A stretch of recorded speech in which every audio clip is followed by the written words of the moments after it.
भूतिया झूला। गांव के किनारे जहाँ जंगल शुरू होता था वहाँ एक पुराना झूला था। झूला बहुत पुराना था, रस्सियाँ जर्जर हो चुकी थीं, लेकिन फिर भी अजीब बात यह थी कि वह कभी टूटा नहीं था। गांव में इस झूले को लेकर कई कहानियाँ प्रचलित थीं। लोग कहते थे कि रात के समय यह अपने आप हिलता था और जो भी इस पर बैठता था वह गायब हो जाता था।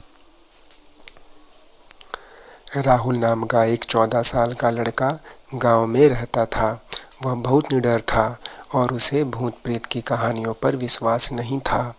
जब उसने झूले की कहानियाँ सुनी तो उसकी जिज्ञासा और भी बढ़ गई। वह इस बात को सच साबित करना चाहता था कि झूले में कोई भूत नहीं है। एक दिन उसने अपने दोस्तों से कहा, मैं उस झूले पर बैठूंगा और तुम्हें साबित कर दूंगा कि ये सब सिर्फ अफवाहें हैं। जब राहुल जंगल की ओर बढ़ा तो एक छोटी पीली चिड़िया उसकी राह में आकर बैठ गई। उसने राहुल के चारों ओर उड़ान भरी और अजीब सी आवाज़ में चहचहाने लगी, मानो उसे रोक रही हो।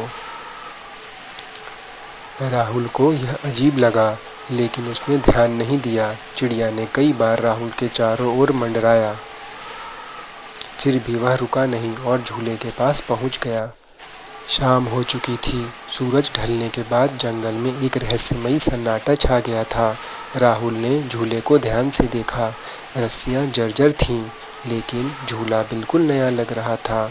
उसने झूले को हल्के से धक्का दिया और आश्चर्य की बात यह थी कि झूला खुद ही धीरे धीरे हिलने लगा। राहुल को थोड़ा अजीब लगा, लेकिन उसने डर को अपने ऊपर हावी नहीं होने दिया। उसने हिम्मत जुटाई और झूले पर बैठ गया।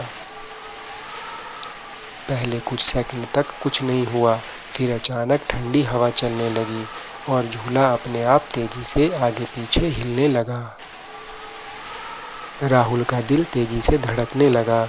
उसने उतरने की कोशिश की, लेकिन जैसे ही उसने रस्सी पकड़ी, उसकी आंखों के सामने अंधेरा छा गया।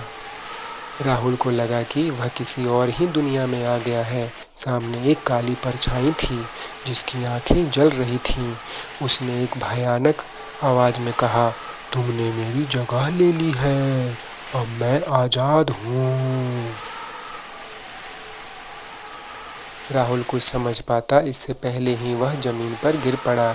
जब उसने अपनी आंखें खोली तो वह जंगल में अकेला था, लेकिन अब झूला वहाँ नहीं था। राहुल किसी तरह घर पहुंचा। गांव वालों को जब इस घटना के बारे में पता चला तो वे डर गए।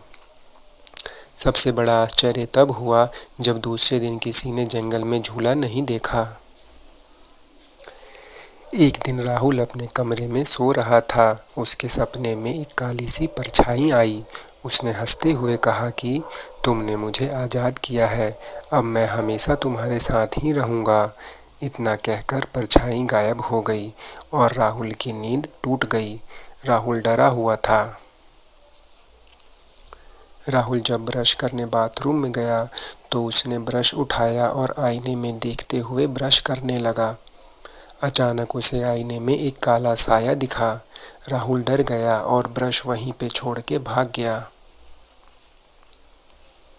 फिर जब राहुल टेबल पे बैठकर नाश्ता कर रहा था तब वो भूत फिर से राहुल के सामने आ गया और जोर जोर से हंसने लगा। राहुल जोर से डर गया और नाश्ता अधूरा ही छोड़कर स्कूल के लिए भाग गया। स्कूल जाते हुए वो सोचने लगा कि ये मेरे साथ क्या हो रहा है। वो काला साया मुझे बार बार क्यों दिखाई दे रहा है। जब राहुल स्कूल पहुंचा और अपने क्लासरूम में बैठकर पढ़ रहा था तब वो काला साया क्लासरूम की खिड़की के पास खड़ा होकर राहुल को देख रहा था। जब राहुल की नज़र उस काले साये पर पड़ी तो राहुल डर गया और स्कूल से भागकर घर आ गया। उसने सोचा कि ये मेरा वहम नहीं है, मुझे सच का पता लगाना होगा। उसने तय किया कि वो उसी जंगल में फिर से जाएगा और सच का पता लगाएगा। जैसे ही रात हुई राहुल जंगल के लिए निकल गया। वो उसी जगह पर जा पहुंचा जहां पर वो झूला था, लेकिन अब वो झूला वहां पर नहीं था। अचानक उसकी नज़र उसी चिड़िया पर पड़ी। वो उस चिड़िया के पास गया और बोला, क्या तुम मेरी मदद कर सकती हो? वो साया मुझे हमेशा दिखाई देता है। तो चिड़िया ने कहा कि तुमने उस भूत को आज़ाद कर दिया है, इसलिए वो तुम्हारे साथ ही रहता है। उसे भगाने का एक ही रास्ता है।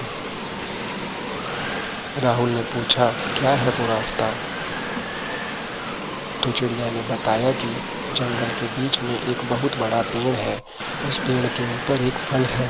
तुम्हें उस फल को तोड़कर खाना होगा, तभी तुम उस भूत को अपने पास से भगा पाओगे। राहुल ने कहा, ठीक है, मैं वो पेड़ ढूंढकर उसका फल खाऊंगा और उस भूत को भगा दूंगा। फिर वो वापस अपने घर आ गया। अगली रात राहुल जंगल में वो पेड़ ढूंढने निकल पड़ा। बहुत ढूंढने के बाद उसे एक बड़ा सा पेड़ दिखाई दिया। उस पेड़ के सबसे ऊपर एक चमकदार फल लगा हुआ था। उसने सोचा कि जरूर ये वही फल है जिसके बारे में मुझे चिड़िया ने बताया था। फिर राहुल जल्दी से उस पेड़ पर चढ़ने लगा। जैसे ही वह फल के पास पहुंचा, तभी एक काला साया उसके सामने आ गया और बोला, इस फल को मत खाओ, इसमें मेरी शक्ति छुपी हुई है। राहुल ने जल्दी से वो फल तोड़ लिया। ये देखकर उस काले साये ने राहुल को जोर से धक्का मारा और राहुल नीचे गिर गया। वो काला साया राहुल के पास आया और जोर जोर से हंसने लगा। तभी राहुल उठा और उस फल को लेके भागा। भागते भागते वो जंगल के बाहर निकल आया और उस फल को खाने लगा। ये देखकर उस काले साये को बहुत गुस्सा आया, लेकिन तब तक राहुल वो फल खा चुका था। काला साया हवा में गायब हो गया। राहुल अपने घर आ गया। क्या झूला सच में भूतिया था? कोई नहीं जानता, लेकिन एक बात तय थी, झूले के गायब होने के बाद भी जंगल में हवा में एक अजीब सा कंपन महसूस होता था, जैसे कोई वहां अब भी झूला झूल रहा हो। बाय बाय, हमें सब्सक्राइब करना ना भूलें।